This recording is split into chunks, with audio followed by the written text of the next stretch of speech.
बात पे देता हूँ, मैं शेर बाद मुकम्मल करूँ। मैं सोचता रहा कि यार ये कोरोना आया ना, तो इस कोरोने में उन्होंने कुछ SOPs बनाए।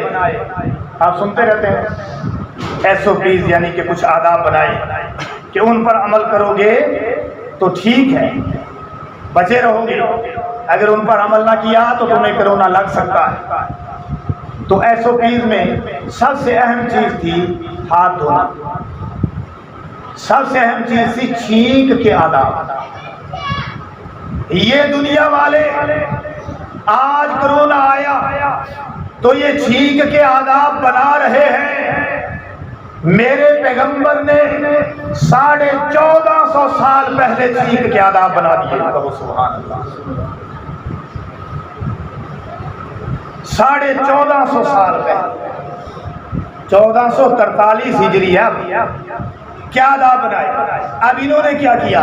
इन्होंने कहा कि जब तुम्हें छींक आए तो ये कूनी में छींक मारो।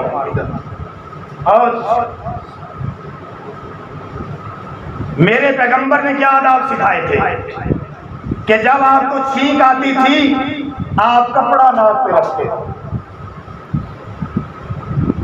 इन्होंने शायद इसलिए बनाया कि जो है वो हाथों पे लगेगा तो वो हाथ दूसरी जगह पे लग जाएंगे, जरासीम, कपड़ा पास ना हो। चलो ये अब जिन्होंने हाफ आस्तीन पहनी है वो क्या करेंगे?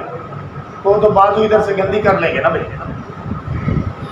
छींक को मेरे और आपके नबी ने पहले कवर कराया। सिर्फ फिर आदाब ये ही नहीं बनाए कि कपड़ा रख लिया, बल्कि जब छींक आई तो मेरे और आपके पैगंबर ने अल्लाह की हमद का भी हुक्म दिया कि जब छींक आए आज अल्हम्दुलिल्लाह कहना है। अल्हम्दुलिल्लाह।